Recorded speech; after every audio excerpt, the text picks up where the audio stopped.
Bonjour et bienvenue dans les 4V, François Villeroy de Galhau. Votre Bonjour, intervention Thomas Soto. est particulièrement attendue car les Français ont besoin de savoir comment va leur économie, pour savoir aussi si certaines de leurs difficultés vont pouvoir s'arranger un peu dans les semaines ou dans les mois qui viennent. Première préoccupation pour nombre de nos concitoyens, c'est évidemment l'inflation, le coût de la vie, cette inflation qui était encore de 6% au mois de janvier. Quand est-ce qu'elle va refluer pour de bon? Est-ce que vous le savez ? Alors effectivement, l'inflation, c'est la première préoccupation des Français. On parlera après de l'activité, de l'enquête que nous venons de publier. Sur l'inflation, vous l'avez dit, 6%, c'est trop. Ouais. C'est moins que la moyenne européenne, qui est entre 8 et 9. Mais évidemment, il faut combattre cette inflation.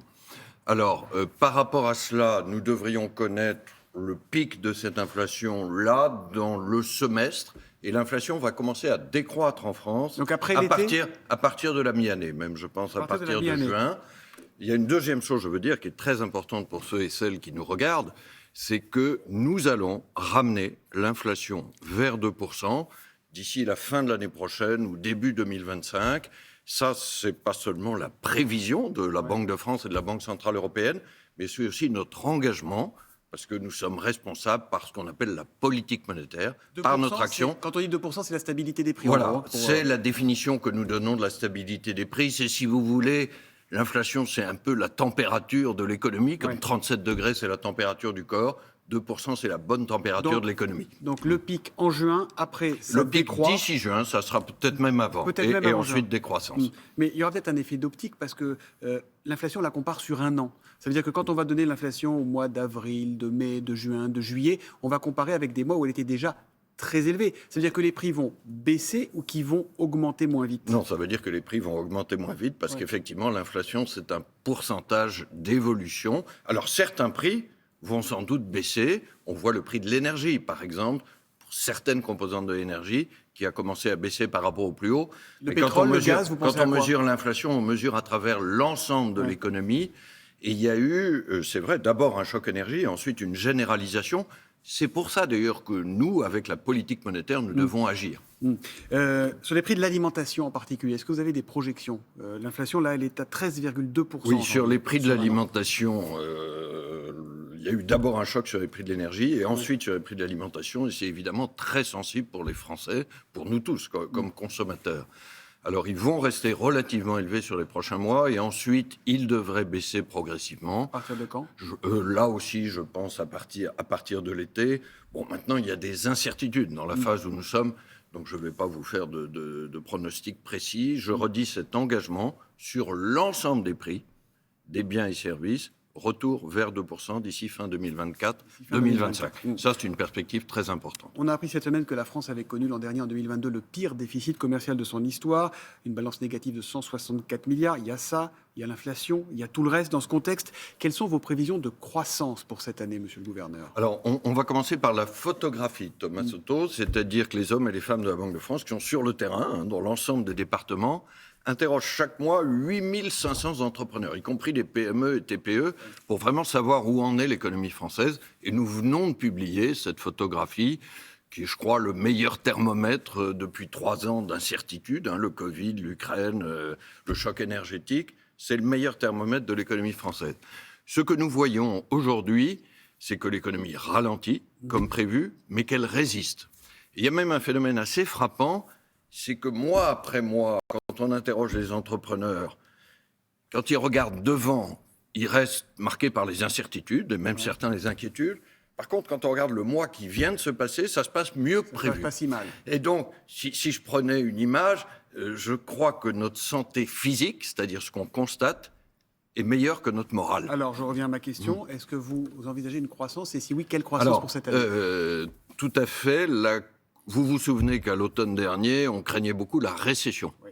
Est-ce que vous l'excluez, la récession ? Sur l'année 2023, ce matin, je crois que je peux l'exclure, sauf évidemment nouvel événement mondial majeur. Mais dans ce que nous voyons aujourd'hui, vous vous souvenez peut-être que pour décrire l'économie et la croissance en 2023, on hésitait entre 2 R au fond, le ralentissement ou la récession. Alors ? Ce matin, je vais dire, c'est le ralentissement. Nous prévoyons une croissance faiblement positive, en moyenne plus 0,3%, mais il y a évidemment de Plus l'incertitude. 0,3% pour l'année, donc quand même bien inférieur à celle de 2022. Ah oui, il y a un ralentissement, mais pour une raison simple, c'est que la montée des prix de l'énergie, c'est comme une taxe extérieure sur l'économie française qui pèse sur les revenus des entreprises et sur l'économie. Ça, c'est la croissance de 2022 qu'on voit, plus 2. Alors 2022, il y avait eu vraiment une bonne résilience à 2,6%, qui correspondait d'ailleurs exactement à notre prévision. Donc ça crédibilise peut-être notre prévision 2023. Tant mieux, on espère. Vous avez été un des dirigeants importants d'une grande banque française qui s'appelle la BNP Paribas. BNP qui a annoncé quasi simultanément hier 10 milliards de bénéfices et la suppression de 921 postes en France. Est-ce que vous comprenez que ça puisse choquer ? D'abord, il y a très longtemps que je ne suis plus dirigeant de BNP Paribas. Vous avez été il y a longtemps un des dirigeants. Et j'ai coupé tous les liens. C'est juste pour signaler que vous connaissez bien. Non, mais je n'ai pas de commentaires à faire sur les résultats de telle ou telle banque. Peut-être deux commentaires généraux. La première, c'est que je crois que c'est plutôt une bonne chose d'avoir des banques solides en France. Il se trouve qu'il y en a une qui a des résultats records. Quand je vois les résultats des autres banques, je dirais que globalement, c'est solide. C'est pas partout, record. Les banques françaises vont bien et c'est plutôt une bonne nouvelle. Souvenez-vous, il y a 10 ans, on a eu une crise économique qui tenait aux banques, qui était d'ailleurs moins forte en France qu'en Italie ou aux États-Unis. Mais c'est quand même mieux d'avoir des banques solides et ça permet de bien financer l'économie. Notre économie est aujourd'hui bien financée. Bon, le second commentaire, c'est qu'après, chaque banque décide comment elle est gérée. S'il doit y avoir des ajustements de postes, etc., je souhaite évidemment que ça se passe dans le dialogue social et en veillant aux droits des salariés. Alors, il y a aussi le bénéfice record de Total qui fait beaucoup parler, 20,5 milliards de dollars. Vous n'avez jamais dirigé Total, on est bien d'accord. Est-ce qu'il faut s'en réjouir pour l'économie ? Est-ce qu'il faut s'en inquiéter ? On se dit quand même qu'avec cet argent, on sait que l'énergie fait beaucoup monter l'inflation dont on parlait au début de cet entretien. Les pétroliers auraient pu faire baisser la facture des Français. Est-ce que c'est une vue de l'esprit, oui, ça ? Alors là, je n'ai vraiment pas à commenter les résultats de Total. Il me semble qu'il y a eu une ristourne pendant un certain temps. Jusqu'à fin décembre. Mise en place par Total, mais là, la Banque de France n'est pas du tout en charge de ce sujet. Oui, sauf que, pardon, mais la Banque de France dit que l'État doit faire attention avec les boucliers. Oui, alors c'est là-dessus que je voulais en venir. Ouais. Quand il y a eu cette poussée des prix de l'énergie, souvenez-vous, début 2022, il a fallu mettre en place le fameux bouclier tarifaire pour amortir le choc. Je crois qu'au fur et à mesure que les prix de l'énergie décroissent, il va falloir réduire progressivement ce bouclier tarifaire et surtout le concentrer sur ceux et celles qui en ont le plus besoin, c'est-à-dire les plus défavorisés de nos concitoyens. Pourquoi ? Parce que sinon, on a des déficits trop forts. Alors, les déficits, ça veut dire une chose très simple, Thomas Soto. Ça veut dire qu'on accumule la dette que nous allons devoir repayer, et surtout que nos enfants ou nos petits-enfants vont devoir repayer. Donc, ce n'est pas la peine qu'on charge l'avenir. Il faut concentrer le bouclier tarifaire sur ceux et celles qui en ont le plus besoin. C'est le moment en profitant de la baisse des prix de l'énergie. Si je vous demande si le banquier et acteur de la vie économique que vous êtes verrait d'un bon œil la mise en place d'une taxe sur les super-profits, vous bottez en touche ? D'abord, je corrige, la Banque de France, c'est banquier central. Et en fait, la Banque centrale est une grande institution publique qui est en charge de l'intérêt général. Elle ne fait pas du tout un métier de banque. Elle n'est pas en charge de la fiscalité. J'ai simplifié, mais on a compris. Elle n'est pas en charge de la fiscalité. Maintenant, je vais dire une chose en conviction personnelle et citoyenne. Là, je vais aller un peu au-delà de ma condition de banquier central. Je crois beaucoup au modèle social européen. Ouais. Je pense d'ailleurs que l'Europe a quelque chose à dire au reste du monde aujourd'hui, un modèle social et environnemental. Là-dedans, il y a la solidarité et l'équité. La fiscalité doit aussi traduire ça. Je ne fais pas du tout partie de ceux qui disent qu'un bon impôt, c'est un impôt supprimé. L'impôt, ça fait partie du financement des services publics et ça fait partie de la solidarité. Et parfois, il faut en faire arrêtons peut-être un peu la course à la baisse d'impôts dans ce pays, surtout avec les déficits que nous avons. Est-ce que le maintien de la paix sociale, dans le contexte qu'on connaît, les grèves, les manifestations, la protestation sur la réforme des retraites, est-ce que le maintien de cette paix sociale est un facteur important pour la bonne santé de l'économie française ? Est-ce que vous faites un lien ? La paix sociale, ça dépend ce qu'on met sous la paix sociale. C'est pas l'absence de discussion, de négociation, etc. On le voit autour de la réforme. Est-ce que le conflit autour de la réforme des retraites peut pénaliser l'économie française ? Je ne vais pas commenter. Là aussi, je vais émettre un souhait citoyen, c'est que ça se passe dans le dialogue plutôt que dans la confrontation ou l'invective. Après, sur les effets économiques, c'est très difficile à dire. Je crois que nous avons une économie résiliente. Au fond, le premier ennemi de la croissance, c'est l'incertitude dans la phase où nous sommes.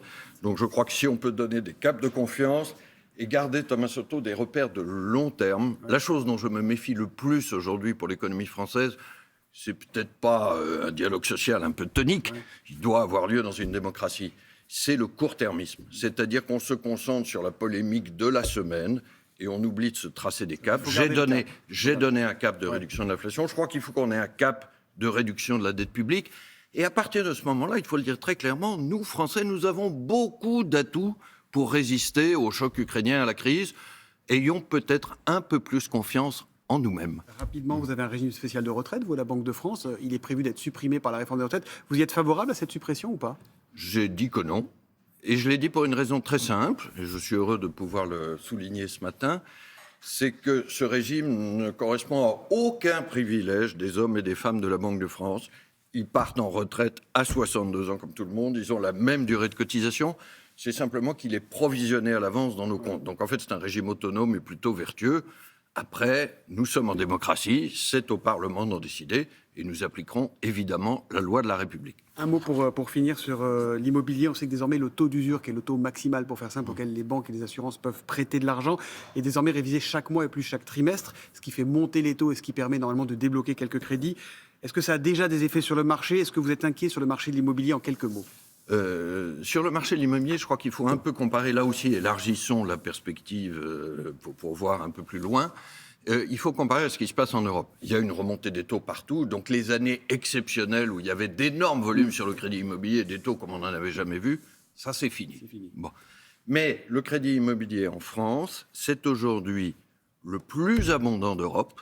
Nous produisons, si vous regardez les crédits nouveaux là, de 2022, nous avons produit plus qu'en Allemagne, alors qu'ils sont nettement plus nombreux que nous, et 4 fois plus qu'en Italie ou en Espagne. Le plus abondant, le moins cher. Les taux sont plus bas en France qu'en Allemagne et ailleurs dans la zone euro, grâce à ce mécanisme de taux de l'usure que vous citiez, sur lequel j'ai entendu beaucoup de commentaires. Nous l'avons appliqué, on a juste fait cet ajustement technique de pouvoir faire 3 petites marches mensuelles au lieu d'une grosse marche. Pas de crise de l'immobilier en vue? Je ne crois pas qu'il y ait de crise de l'immobilier. Encore une fois, nous sommes sortis d'années exceptionnelles. Et pas de crise non plus pour une troisième raison, c'est que c'est le crédit le plus sûr d'Europe. Il y a une chose très importante pour les emprunteurs, c'est que l'immense majorité, 97% des crédits, sont à taux fixe. Ça veut dire une chose très simple, si vous avez emprunté, votre mensualité n'est pas modifiée par la remontée des taux. Beaucoup. Chez beaucoup de nos voisins, c'est différent. Tant mieux en France. Monsieur le gouverneur de la Banque de France d'être venu dans les 4V. Merci à vous.